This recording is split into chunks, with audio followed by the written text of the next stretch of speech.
Hello, Think Twice Radio, and welcome to another exciting episode of Smalltalk with Matt and John. Yeah. I'm Matt. And I'm John. And today we have Fredric Seaton, artist, writer. Very exciting Hello, show. everyone. Hello, Fredric. Yeah. Hello, guys. Who are you? Who is anybody? Who is Yeah. Fredric? Where did you grow up? Did you grow up in Lackawanna? Yeah, actually, I did. Cool. Okay. I was born in Tennessee. Yeah. My mom was born in Australia, Oh. raised in Freeport, Long Island. My father was born and raised in Memphis, Tennessee. Oh, cool. When my grandmother married an Australian during World War I, my grandfather flew on the biplanes in the American Army. Whoa. So they went to Australia. She had 4 kids, and my grandfather wanted to open a sheep farm in the Outbacks, and my grandmother found out that some Aborigines had slaughtered some settlers, and she said, no, I think I'm going to raise 4 kids in Freeport, Long Island, so they moved there. Yeah. So my father was in the Air Force, Army, and he was being disembarked. He was not in the war. He was there after the war. Yeah. So he met my mother, and my uncle met my mother's sister. All 4 of them would go out and do things, and they ended up getting married. My uncle took my aunt to Lackawanna. My father took my mother to Tennessee. Yeah. So I was about 2 years old. My uncle called down where we lived in Humboldt, Tennessee, close to Jackson, and said, hey, there's some great jobs in Bethlehem Steel. So we packed up like the Clampetts. We moved to Lackawanna. And, my parents are in the house we moved in ever since. Cool. Until they passed a few years ago. Now, when did you start showing artistic? Well, my mother and my aunt both had artistic elements to them. Yeah. My aunt particularly. So when I was 2 years old, I kind of went under her tutelage and did my first oil painting. I was like 4 years old. That's nice. So I was always watching her, seeing what she was doing, and she was always experimenting, doing this, doing that. Yeah. And plus she had an affection for horror comics. So she would read the old EC comics, and then she'd hand them off to me. Yeah. And I got a taste for the macabre. Those and the were strange. pretty brutal. Those were. Yeah, that was one of the reasons they started the comic code, I believe. The comic code was a result of the McCarthy era. Because McCarthyism, they tried to prove that children's comics were being sapped and purified their precious bodily fluids by comic books, particularly horror comics. Yeah. So EC was the best of the bunch. They had the best artists, the best writers. Ray Bradbury wrote for them. Yeah. So when they went under the gun with the McCarthy thing, they had to not make those comics anymore. So EC, in order to not go under, started Mad Magazine. Yeah. Bill Gaines and his group. So they saved themselves. Yeah. I love those guys. Doing Mad. Yeah. So anyway, I had a whole batch of those comics as a kid from my We actually have some of your art here, and for those that don't know, you're well known for being at the Pink and painting the Pink. You painted the Pink originally. And then also you said you're from Lackawanna, but you've done some work actually painting the Basilica in Lackawanna for those of our guests. So what can you tell us maybe a little bit about the Pink, your experience maybe with the community there and the building? And I know recently the Pink burnt down. So yeah, I know it was pretty tragic. Mark Supples took over the Pink Flamingo. He leased it from the Brinkworth family, and he had a contest to see who they would pick to do some artwork on it. Yeah. So I won. That's great. And it was like $1,500. No, it wasn't. It was like $700. Oh, okay. And I said, look, I cannot paint this whole building for $700. Yeah. Either you give me $1,500 to do it, or you could have who came in second paint it. Yeah. So, well, let me think about it. So a day later calls, said, yeah, go ahead, do it. So, and that was, the very first one. What era was that? Very late 80s, early 90s. Okay. So 1,500 was more of a chunk of change than it is today with inflation and whatnot. Yeah. And you really can't see a lot of detail. Yeah. But I remember that. I remember those. Yeah, I think the pink, especially something that's not really too involved. I mean, it was an iconic building just because of the artwork, both on the exterior but also the inside. It was a very unique. And that set the tone. And I was also the very first person to carve an image out of the paint on the pillars on the inside. Because as I kept walking back and forth, it took me a month to paint the whole thing. I had scaffolding and all that, and I kept seeing this one area. Kept looking at it, and finally I said, "That looks just like a skull." So I took my pocket knife out and I scratched out so it was more delineated as a skull. And from that point on, people started carving stuff on the pillars. So I kind of triggered that whole phenomenon, which is kind of. I heard there was art in even in the urinals. There was basically maybe not as formal and as nice looking as yours, but kind of more cave painting art or more informal art everywhere. Every bar bathroom has got some sort of artwork going on. I remember over the years watching the different graffiti just change. Oh yeah, and get painted over. And as I was actually, some of the stuff was really cool. It's like the graffiti is like a fungus. It kind of grows and incorporates. So we have, a binder here that I'll flip through, but how would you, for those that are maybe just listening, how would you describe, you're an artist, a writer, a poet, how would you kind of describe yourself and your work? Well, before you flip though, talk about the Basilica. Yeah, did you feel like Michelangelo when you were painting this? Yeah, and I had just as much trouble with the Pope as he did. I was there for 2 years, did a lot of gold leafing, some original paintings had to be replaced, spent a whole year hanging in a spider staging rig under the window wells. It took us a year, me and another artist, and we'd meet at the peak of the wagon wheel where the cord hung down from our spider staging rig.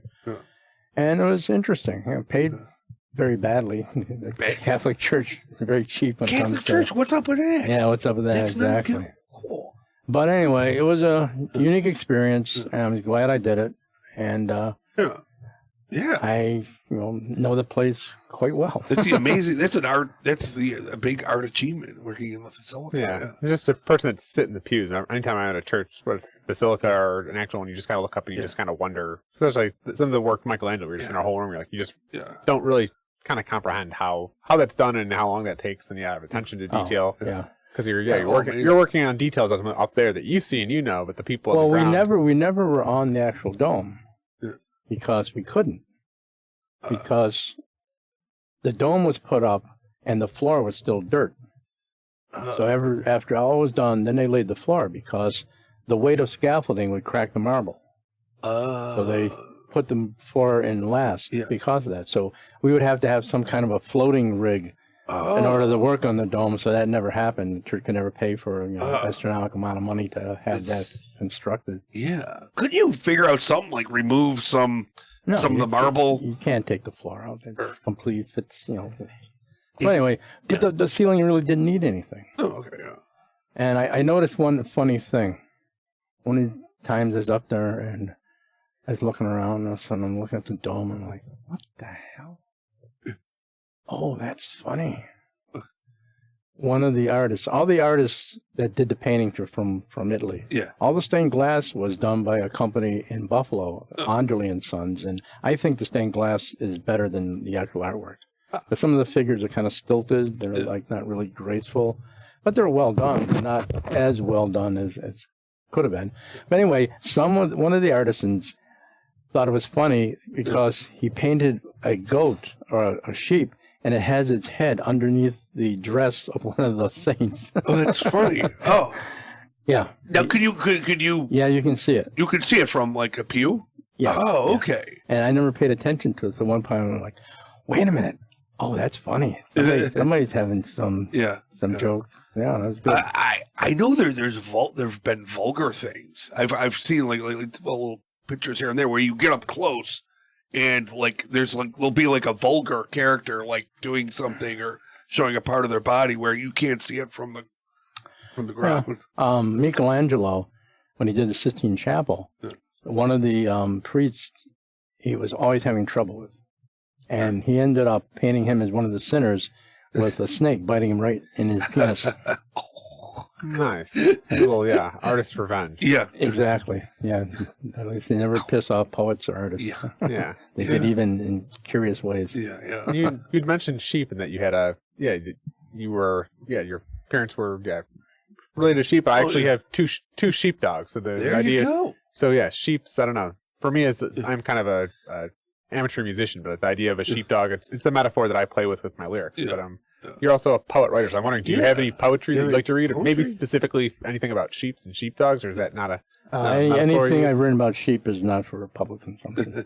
I see. I'm just kidding. I've got some stuff. Oh, would you like to do a reading of some of your poetry? Yeah. Let me see here. All right.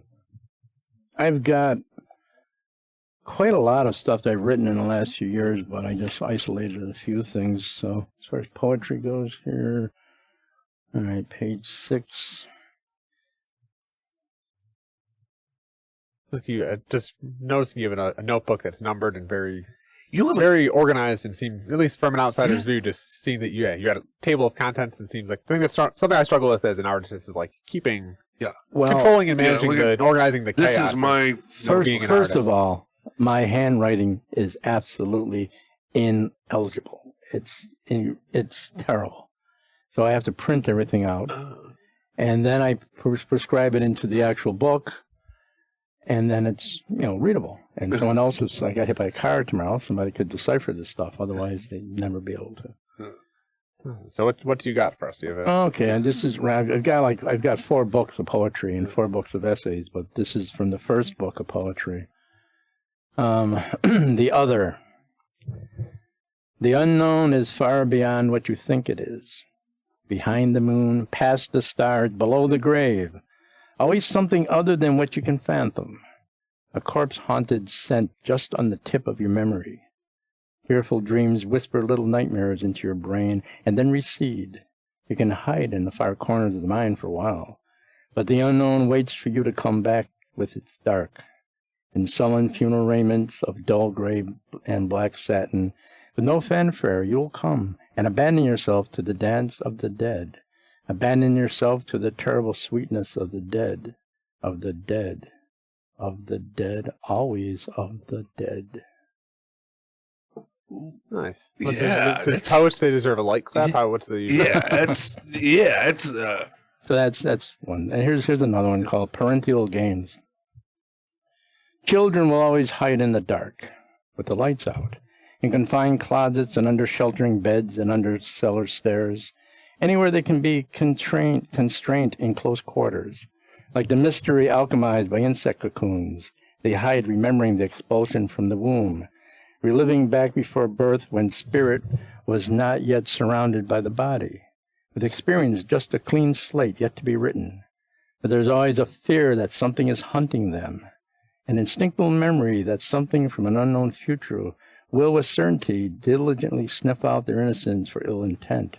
The boogeyman, the thing under the bed, the ripper, the maniac, El Kulu, the lust-moored soul thief, all the acolytes are the monsters of fear, each and every night dwelling on young impressionable minds, forever looking for the proverbial sacrificial lamb, nor the coward children into cannibal submission of ownership, breast-suckling babes forevermore yearning for parental caresses of safety. Oh, it's dark. I like the cocoon. I hear lots of imagery of nature, but also lots of illusions of life and death and spirits and Yeah, a lot of my poetry, I'm kind of trying to invoke a new type of metaphysics in my poetry. I mean, I've seen classic books of metaphysics. It's all Christian stuff. yeah. It's not. It doesn't really do with like physics and whatnot. It deals with basically religious Parthenon stuff. So I'm trying to do something new with that. It's funny how so much stuff is like, oh, this is some new age thing. It's just a different version of Christianity. It's a different. I'm curious. Right. I mean, we're obviously hearing the final product. But can you talk maybe a little bit about how do these things evolve for you? Are you aiming at something that you are trying to convey? Is it something that just kind of comes to you in bits and pieces? Does it come to It's you? a combination of everything. Just whatever might hit me at one given moment and just spark an idea. Quick! I grab the pencil. I always use Nixon Ticonderoga soft pencils. They're the best pencil you can buy. Only thing is they're kind of wobbly. See, look. It is wild. It's a rubber. It is wild. Anyway, they're really good pencils. And I always drew my stuff in pencil because I'll be reading something and I'll go back to it a month later and look at it. I'm like, that sentence is kind of, and I'll redo it. So I've done that numerous times with a lot of things. So do you kind of have like a notebook where you just are really collecting ideas as they come and then you're polishing it, or do you really start with one poem that you just have it, you write a line, you erase it? Like, kind of what's your process of actually sanding it and refining it to get to like where it is, like it's a readable it's a combination. I mean, I basically write when I wake up and when I go to bed. I pretty much write in bed. Yeah. And there's a number of people, poets and famous writers, that get their best work written in bed. Yeah. And I found that works for me. So I'll get into bed and I'll just, because I'm surrounded. Yeah. I've got like a desk, I got a wall of books, and I've got this, that, and the other thing, and my thesaurus, everything is like right around me. It's kind of like his like a workstation. Workstation, yeah. So I'll just grab the pad and I'll just start writing something. And then sometimes it doesn't work out and I just scrap it, but usually it just... Will you ever, like, right before you're going to sleep, think of something and go, like, I have to write that down? Oh, yeah. That happens to me. I'm all comfortable in crap, and I'm like, oh, crap. Yeah, click on the light. Yeah, I've done that. Yeah.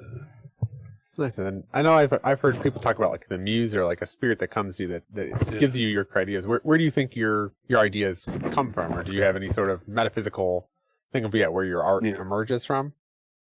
Well, just basic life experience of what has happened to me and my studies. Every little piece of information that I gather, it's distilled and comes out creatively, or hopefully creatively. And when I was in my early 20s, I thought I might become a Renaissance man modeled after Leonardo da Vinci. So that was kind of my intention. Yeah. And, But you're pretty close to that. I would. Yeah, it seems like you're like the Lackawanna, or the Leonardo da Vinci of Lackawanna. Yeah. And I mean that in a very respectful full way, because But you're painting. Could we see more of your paintings? Yeah, so that's. I mean, I'll start from the beginning. Yeah. Okay. So so not only are you a writer and poet, but you also have some artwork that this is your book that we'll flip through. So just to give. So stop me if there's a specific piece you want to talk about. You're not seeing the whole piece though. You're only getting half of it. You gotta. I think the zoom the other way, up more. That's You have a zoom. This remote. Let's see if we can zoom out. Yeah. Oh man. There you go. Yeah, the detail. That's a 8x10 oil painting. The original is almost that size. It's gonna be see skulls. Detail. Yeah. That's a life-size oil painting. Yeah. That I spent quite a bit of time on. That's hanging in my living room. And the woman in the main figure is the actress Barbara Steele. Oh, was she in horror movies? Yeah, she was a very famous horror actress. Yeah. It's almost like, I mean, I don't have an art. I'm not really a visual artist. I don't have I'm sure there's specific terminology, but it's almost like illusionist. That painting there is very detailed. Yeah. Can you do a? Yeah. Now I've seen. Because we did a Lovecraft show the one day. Oh yeah, you got the clowns. Oh yeah, cat people. I see a cat person. Oh my, yeah. In fact, see that little corner, that little square? Oh man. That's the painting you just saw. Yeah, that's the painting you just saw as a postcard in miniature. Which is this I can work very, very small. Whoa, yeah. Yeah. Yeah, it's detail, yeah. But, there's so much there. And I like that, yeah. He didn't like eyes becoming... And there's me in the corner there, so the profile. Yeah, I see there's a blue egg. Right. And there's... So how does your... The title of that painting is The Easter Bunny Took Me for One Big Ride, or Am I My Peeper's Keeper? Because there's a little peep floating in the bottom of the water of the piece. Which is, down. Yeah, wow. See, there's the peep next to the I see that. Smoking a cigarette. Yeah, there's a lot of stuff going on in that piece. So now, how long did that take? That took about a month and a half. Oh, okay. Pretty much every day working on it. We got some Robin that. Let's see if I can. More nature. No, that's straight out of Lovecraft. Yeah, exactly. Like, that's like Yog Shagath, or the Wilbur Whately's brother or whatever kind of a thing. A more Here's again the themes of nature with the Yeah, robin's eggs and origami. And the origami bird is also the same thing as the branch. There's also a bird. This is Simile disturbing. there. So how does your poetry and writing influence your painting and vice versa? How, do you see them as two distinct things? Are they the same thing? Are they kind of a Venn diagram of they have similarities? They're all completely symbiotic in some way or another. Yeah, I can definitely see some of the themes that your poetry touched on. I can definitely identify it. It's just harder. I feel like sometimes language is very limiting and being able to explain. Does the robin? It looks like another robin's egg to me. Does that have any sort of significance to you, or is that not as a robin's egg? Just blue eggs look very attractive, so I gave it that color. That piece there is, if you get the other one. Yeah. It's a portrait of Dante. It's his profile. Oh, Yeah. like a profile pic? See the profile of Dante? Well, yeah. Well, he did the 7 hells. Or the Inferno. So that's all the spirits making up his face. Oh, have you seen? You've probably seen the illustrations from the classic book. Ghost of Duray. Yeah, my mother used to have that copy of that. That was I love looking through that. You know, they have different levels of heaven. And that piece there is the exact size. That's a trumpe l'oeil. Everything in it is the exact size of the card. And it wants to know what your shirt says. So let's go to the It says, I drink and I know things. I know things, yes. Yes. People may have been just thinking, oh, you got a shirt that says I drink. Guy must be a drunk. No, I drink and I know things. Yeah. It's from Game of Thrones, a great show. One of the best shows have been on TV. Peter Dinklage said that. Dinklage, the Lord Tyrion, the dwarf, and the Lannister family. Yeah. And the scene was, he was talking to 2 other people, and he goes, dragons do not fare well in captivity. Yeah. How do you know that? It's what I do. I drink and I know things. yeah. And this guy sits there down. I drink and I know things. Yeah. That was, oh my God. Yeah, that was great. Now, this piece got turned sideways. And that's a pencil drawing. I did that when I was about 21 years old. Oh, okay. Those I've never seen. The things from... This is like your life's portfolio, almost. It is. Whoa. When I first started to try to classically become a surrealist painter, I was about 21 years old. Yeah. I still, kind of green, but I was getting some real hardcore results in my work. Yeah. So that piece, at that time, I didn't even have a studio. I had a bedroom. Yeah. So, we're moving on. Oh, no, I'm just kind of, you can keep talking. I'm just kind of trying to get through. You got a big binder here, so. Okay. All right. You can go to the next one since we're sideways on it. Oh, okay. So anyway, that piece that I was working on it, and I would smoke hashish. Yeah. Put my headphones on. And listen to Uma Guma by Pink Floyd at 16 speed. Oh. 16 faster or 16 slower? 16 is slow. Oh, nice. Wow. And that drawing, which we had just looked at before this one, was realized under those influences. Whoa. I was kind of building off your shirt. I was wondering the role that drugs, psychedelics, beer, or I think a lot of artists talk about a flow state. So I'm curious how maybe some extracurricular activities or some I did LSD. I did LSD 5 times. Oh. That's all. Do you feel like that influenced your art at all? Absolutely. And not influenced art. It influenced my understanding of reality. That reality was suspect and was not what people thought it was. Yeah. I feel like that's kind of, we're all kind of coming to that conclusion very slowly, maybe. And I was 18 years old. I never smoked pot before. And I did a 4-way hit. Unbeknownst to me, I was supposed to only take a little quarter, but I took the whole thing. And it redefined my understanding of reality. So it was a very important situation that I went through. Oh, and it was a positive experience. Oh, absolutely. Okay, yeah. Absolutely. Yeah. Life-changing. Yeah. Because most people, when they did LSD, they never did enough at one time for it to be life-changing. It was always just kind of, I saw some stuff, and it was floaty, and, but this was, At one point, I disappeared entirely when I closed my eyes, and I no longer existed. Whoa. And I had this white blinding light that was brighter than anything I ever experienced. Whoa. Plus, I was no longer afraid of my father. Oh. I realized he was playing this control game Okay. of I'm the king of the castle Yeah. type thing. And at that point, I knew it was a game. I Yeah. said, I know what he's doing. So, Okay. anyway, it was very life. Anyway, there's Did you go to get formal schooling for painting? Or? no, actually, I went to UB Yeah. and approached the curriculum activities, and I'm like, well, where's the teachings of technique? Oh, we don't teach that here. We just teach you to be creative.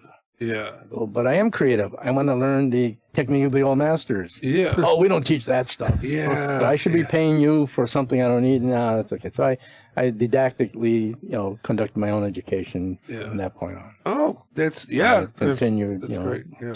up till now. That's yeah. These are airbrush paintings. Okay, they almost look like different mediums. Mm-hmm. Yeah, I like airbrush. I like oil the best. Yeah. I do.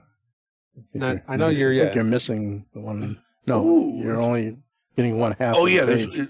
let's see what There's the a double other half. page. You gotta slide the book around. Yeah. See everything. Can you see what's it? There. Oh, okay. This reminds me of your work, John. Of Oh yeah, because I have more ladies on mine. Yeah. That piece I'm gonna redo as an oil painting. Yeah. Yeah, that was at Story Garage. Yeah. Yeah. Yeah. The creature Yeah. is actually a real creature. Oh. It's a microscopic animal that causes dysentery in tropical countries. There. So they live in whale falls. So what I tried to do was Yeah. show what a virgin would imagine what sex would be like in a manifestation of some archetypal entity. And that's what that's trying to illustrate. You see like the penis-looking thing coming out of it. Yeah. And that flame in the middle, that's like the Kundalini rising in her spine of awareness of sexuality. That's what this is trying to symbolize. Huh. That's I think why I like art is it's simple, but it's not at the same time. It's And that other one there is Bethlehem Steel. the smokestacks. So do you remember I remember the days when it was belching forth Oh yeah, pollutants. Mordor. Mordor. Yeah. Mordor. Yeah. Anyway, I worked in Bethlehem Steel for 6 years. Oh, cool. Straight out of high school. I wonder if you knew any of our relatives. Any Guillermis? No, Okay. Different Forellos. Yeah. Yeah. So, what are your kind of thoughts on how you would you have some opinions on the kind of the future of art when we talk about maybe like artificial intelligence? I know that's been a popular thing of actual computer generated art. So, kind of what are some of your thoughts in that? I have a couple of things I wrote here on the subject. Maybe I could read one. Yeah. Because I know as someone, I guess I never really evolved beyond stick figures, but I'm interested in computer art. But so I think it's an interesting time just as an artist in general, especially But AI is not computer art. It's not CGI. You're not constructing frame images and you're putting skin on them, you're putting light on them. You're just writing a text and hitting a button. That's what AI is. That's why it's so controversial, because it's not really art. Yeah. Somebody's not doing it in any way, fashion. The computer is doing it completely, just out of a few word prompts. That's where the controversy rises. And it is taking images of other people that it's taken from the internet. It's taking as much as it can steal to get a grip on how to come up with something. Which, honestly, I feel I'm inspired by everything I've ever seen. Yeah. Like I've only seen one artist that uses AI in a way that is surprising. Some guy named Lanny Quarles. Oh. His stuff is really quite insane. Oh, I think was that the stuff you showed me? Yeah. Oh yeah, that was that cat. Lenny Quarles. Yeah. Yeah, his name is Lanny Quarles. Yeah. What poetry do you have about the AI? Because I think it's just an interesting time to be a human being and to be interested in art. Anyways, it's not poetry. It's a little essay. It's called "Bye Bye Evil AI," like "Bye Bye American Pie." Yeah. Nice. Artificial intelligence, or as commonly referred to as AI, will eventually make everyone an artist. So much so that art as we know it will cease to be a phenomenon outside of random neurotic traditionalist holdouts eschewing and administering chemical-based and soon to be obsolete materials, primarily to protest the futility of the sudden rise of the machine mind. A cold, calculating, collating conspirator that ultimately has come to the conclusion that the only way to save the Earth is to eliminate the species catalog to be identified as Homo sapien. So that's one of my little AI things. That's what I'm against. Like, yeah, we do talk about, like, yeah, because where is it going to go? I mean, AI and computers and feels to me like we're evolving from Homo sapien to something else where our biology's maybe not evolving, but our intelligence is being impacted by just computing in general and AI. Yeah. But what's even more distinct from AI is the whole biology of robotics that is becoming a phenomenon, whereas as we're slowly evolving into replacement parts, at some point the replacement parts will outnumber the natural structure of the body, and it'll be a slow osmosis transition to the machine person. Yeah. And it happens bit by bit. I mean, it's inevitable. I mean, it's like you want to go into the future and see what's that like, or the things like I never thought Facebook would screw us up as much as it did, but it has. But then other things have screwed us up even more, and it's like, there have been good things too. You know, well, everything is a double-edged sword. Yeah. So how should we be reacting to this new force in art? Should we ignore it completely or try to adopt it in our work, or what's kind of your thoughts on how we should try to not give it any special credence other than just a tool?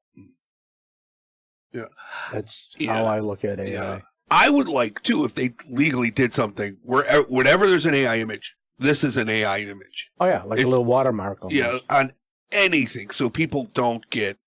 Because it is kind of screwing up people. Like, they see it now. Like, there's pictures of women who are absolutely perfect, but it's annoying. Oh, I know somebody that whenever she puts her face on the screen, I know what she looks like. Yeah. And that's not what she looks like. She has a kind of a round face, and she elongates it, and they do that type of thing too. Yeah, they enhance themselves. Just the doctoring of images too, which is the main problem with that is, eventually, reality itself is going to be suspect, because AI and computer-generated imagery was so. I mean, they're doing already. When the ads for Trump was doing that. Yeah, he had some altered ads he was doing about Harris. That it wasn't even her. It wasn't this. It wasn't that. Or even they're like, oh no, her ads aren't real. That's AI. Oh, the crowd thing. Yeah, where it's like, so that's also where it's getting people to doubt. Oh yeah. To doubt everything. Doubt everything. Yeah, that's what's going to happen. Which is like kind of the goal of certain autocrats, is to just get people to flood the zone with shit, and to get people to just doubt everything. Yeah. Sure. You know, disinformation will rule. Yeah.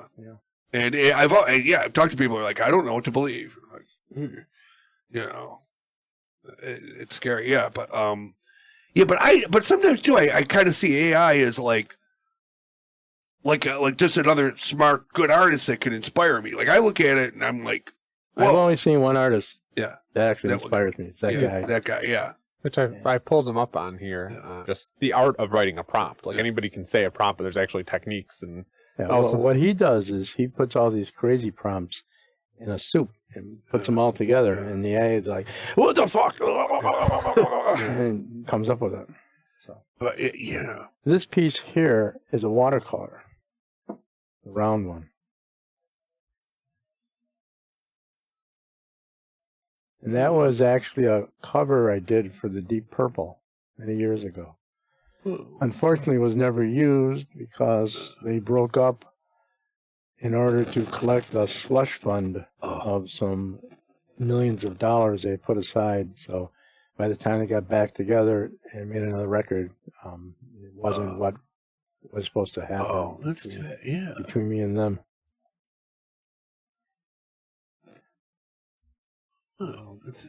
Now that's also a watercolor. And that's a really bad reproduction of it. But it took me 6 months to paint that. But There's some figures in there that are like the size of twice the head of a pin. Really? Yep. And those are, wait, go back. And that's close-ups of it in the bottom. There you go. Those are some close-ups of it. Some reflection there.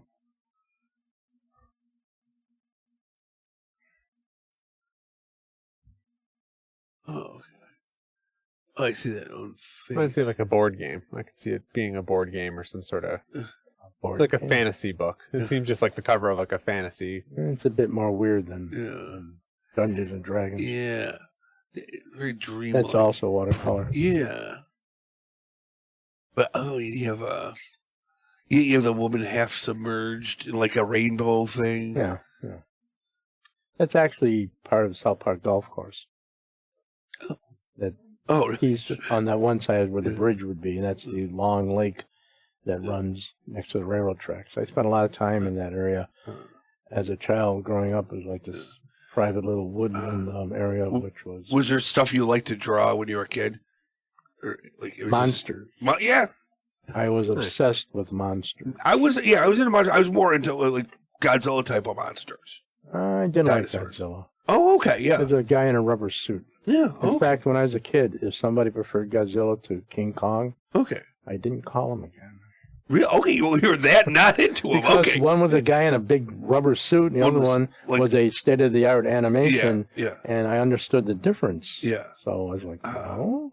Plus, I mean, I don't like those Japanese films. I really never did. Oh, okay. Yeah. I'm curious, how do you? Obviously, your art and your poetry seems like it takes a lot from nature, but how does your time in nature actually inspire your artwork? Do you use like going out into the wilderness as a way to like refresh your batteries and get creative inspiration? Absolutely. Or? As much as I can. Unfortunately, not as much as I should. Though I do have a backyard that's actually a full lot next to my house. So I do have an environment there where I can, watch insects buzz around the garden and whatnot. So that's been very helpful. I guess, yeah. Do you have any strategies for like turbo fueling your creative thought, and or like do you have like a routine to like actually try to attract creative ideas and inspiration for your work, or do you just feel like you just go about your life and it just comes to you as you No, I use reading, my studies. I have a fairly extensive library.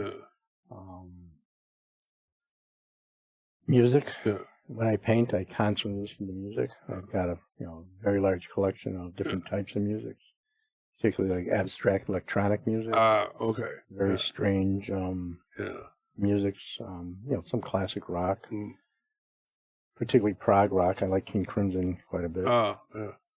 Have you ever heard of jazz? I like hardcore jazz. Miles Davis, Coltrane, those guys. I recommend. There's a band called Khruangbin I like.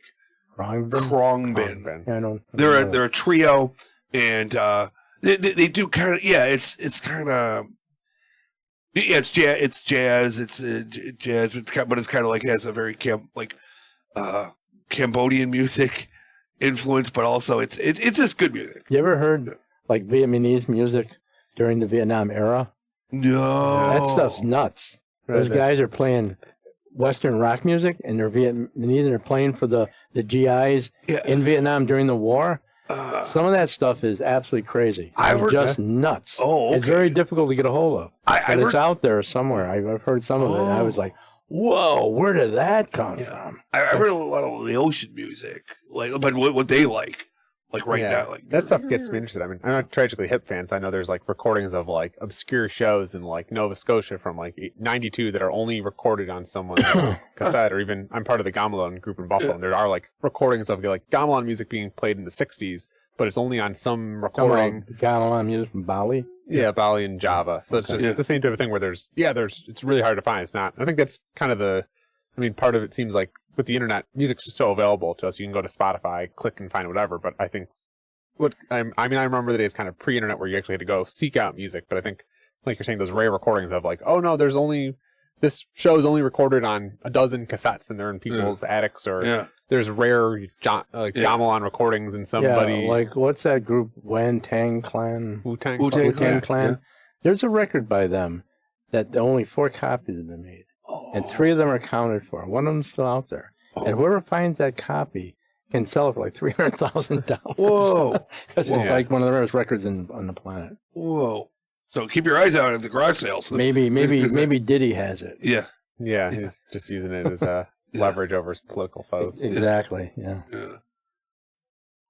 Couldn't happen to a nicer guy. Yeah, I did hear he just got in trouble. Big trouble. Oh. He might end up spending the rest of his life in jail. Well. Racketeering. Arson. All kinds of stuff. Plus outside of the sexual, stuff, imprisonment, everything. The guy is, and his lawyer's like, well, he's innocent, Yeah. Yeah. Oh, well. Yeah, I like when rich people go to jail. I wish more of them would. It's just, rich people doing illegal stuff and getting away with it. Yeah, that's what bugs me. Yeah.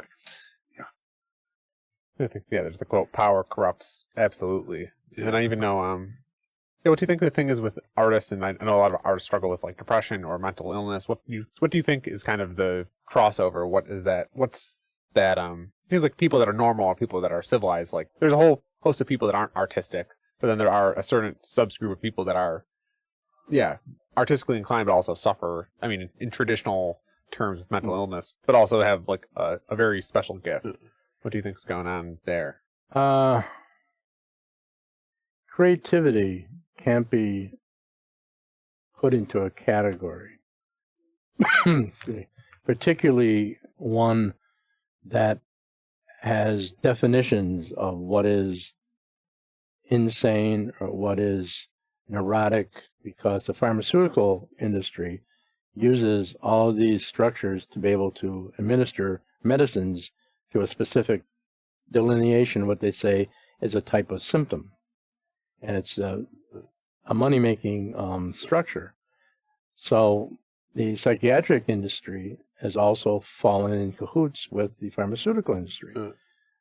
So, certainly people have mental issues, but normal is something that doesn't exist, because there's not a single person on this planet is normal. They pretend they are. They learn the auspices of normalcy, which makes civilization run, but nobody realizes the fact that this entire world is completely fucking insane. So that's my take on that. Well, you've probably encountered, as an artist, both someone that uses words as art, but also someone that uses words. And I think I've encountered this too, of like, language is so limiting in what it can describe. And there's some experiences that you can't really, like, language and words is such a imperfect, or, it's a container that's trying to convey something that really can't be, because ultimately, And I think something there's a term, I think, in Japanese philosophy. I know I've heard terms with Japan of they have words for things that then when you try to translate in English and other languages have like terms, like I think in design, Japanese design philosophy, they have a term for like human imperfection. So if you're like an architect or you're designing a thing and there's little quirks that you like, Western people would consider mistakes. They actually viewed that mistake as part of the beauty of the structure, but they have a word for it that you say in Japan, the word, and everyone knows it. Whereas we don't even have it. Well, I think I think it translates as oops. But like, because it's a good oops. But because we as English speakers lack a word for it, so I think language is powerful for what you can say, but also sometimes what words your language doesn't have, I think also speaks to, like you're saying, like because even the term normal, you're trying to describe things, and it's just interesting what language can and cannot describe, if that makes sense. There's a book that I suggest to people to read that really influenced me in many ways. It's by a psychiatrist named Stanislav Grof. It's called Beyond the Brain, Birth, Transcendence, and Death.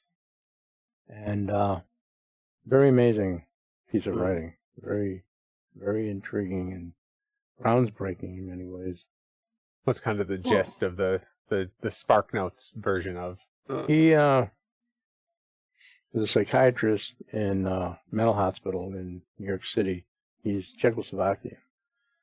And he started giving people LSD back in the late 50s. He was trying to find out the hallucinations they had, what was the central ground structure of them, and how they pertain to whatever neurotic or mental illness that they were diagnosed as perhaps a link to understanding their situation. And he thought that everybody would have separate weird, bizarre hallucinations. But they didn't. Huh. They all had the same hallucinations. That sparked him to say, well, why the hell is that? So he spent 20 years after, he gave all kinds of people, inmates in the asylum, artists, writers, and himself, other people. And he slowly developed a theory that all of our ideas of experience are based on the 4 prenatal matrices of birth delivery. That causes everything that we relate to is based on that original origin of being born.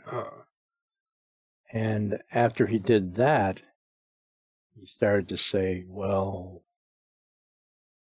everything concerning physics is wrong also, because there is so much more going on in the structure of thought and how it relates with the universe, that he started studying metaphysics and quantum physics. And it's a very profound book. I find it the most interesting book I've ever read. Yeah. Well, I heard the idea of birth is like the most traumatic thing that's ever happened to us.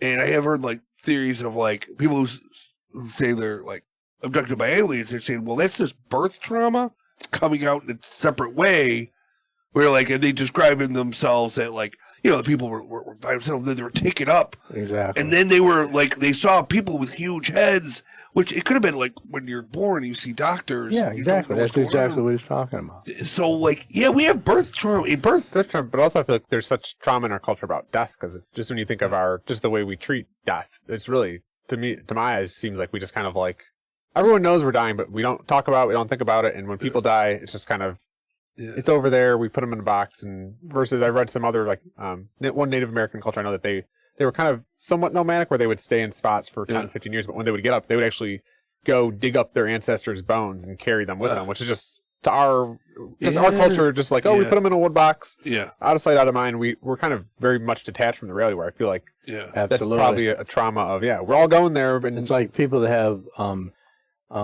near-death experiences, and they say they see the light. Now, that's also a memory of going through the birth canal out into the into the elementary light. Anyway, this book's pretty profound. Yeah, definitely worth checking out. Yeah, I'll read that, or look into it, because I think it's we're always open for new. I think we usually talk about ideas on our show. Yeah, so different concepts and we I think it's just something, I think our culture just has and like you touched on a little bit with the pharmaceutical industry, just our whole relationship with health, with there's the birth when we come into life, there's death when our life ends, and there's the whole life that we have while we're here. And there's just so much, like you're saying, there's so much that's just backwards or wrong with it. That's why it's interesting now that they've finally started using psychedelics as an actual means of treatment of different people's problems.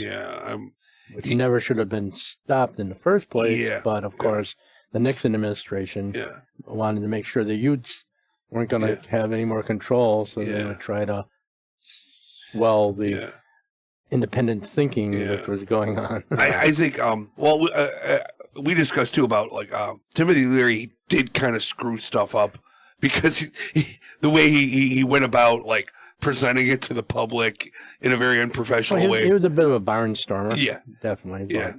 Became a celebrity. I think you're starting to see and feel cracks of like the medical establishment. I feel like it was much easier to kind of suppress ideas like this, where now with the internet people can share. And I think you're slowly, maybe hopefully quickly, I think things like you're saying of these, Schedule 1 drugs that are dangerous are slowly starting to come up with, hey, like obviously they're dangerous if you abuse them. Lots of things are dangerous, but also they have some really profound potential to impact humanity positively. Because I think, so many people have positive LSD stories, ayahuasca. There's so many native plants and hallucination plants that I think someone compared LSD to like your mind kind of has like if you ski on a hill and you are going down the same path every day, and what LSD or what some of these hallucinogens essentially just put fresh snow in your mouth and they kind of reset your neural pathways. No, that's it. You're going down the hill, and when you're doing LSD, you get pushed off the cliff. And you're in free space for a while before you hit the ground. You ever done LSD? I have not. It's something that's interests me, but I've never done it before. I haven't either. Yeah. But also too, like I've heard people having bad experiences and stuff, and like anything else. Yeah. But it's Yeah, but it's intriguing. Yeah. So what's your hope for the future as an artist? What's the future of art? What is kind of the role of art in your I read that with the AI.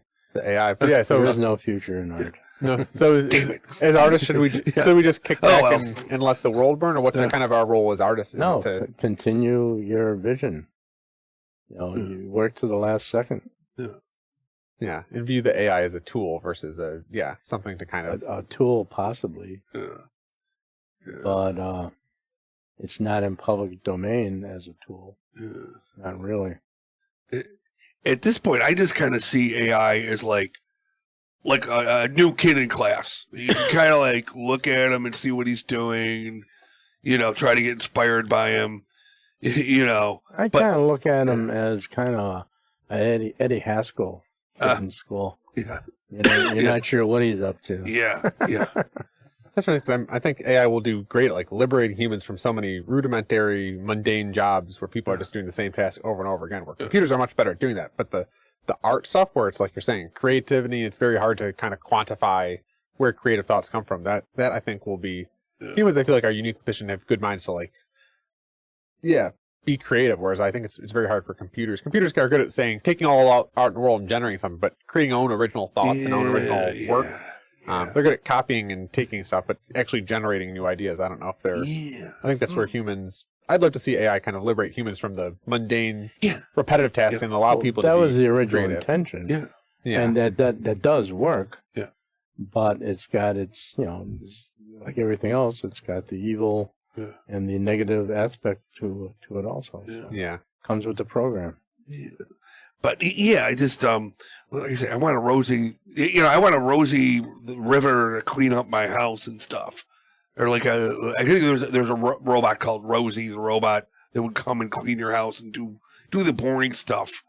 She'd clean your clock. No, I think she was from the Jetsons. Maybe she would.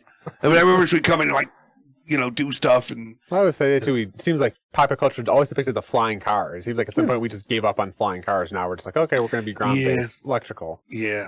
We have about 5 minutes left, and we have some comments from the audience. I think that the feedback's been generally positive, so that people are saying, great cast, amen, the book, So audience, I encourage you, if you're listening, if you have any questions for us. What does goops mean? Annette? Goops. I think it's oops and Oops, yeah. But I need to come. Maybe she's. What's his shirt say? Yeah. So if you have any questions, any of the viewers, feel free to drop them in the chat. We'd be glad to have you participate here. What is the name of that book you mentioned about the prenatal? Beyond the Brain. Beyond the Brain. Yeah. Beyond Birth, Death, and Transcendence, Stanislav Grof. Okay. Yeah, I work with Annette. Me and her are work buddies. Oh, okay. We toil and, create and fix things all day. The old Tesla factory there. Do you have any more pieces of your writing like to share with our audience? Let me see what I can read here.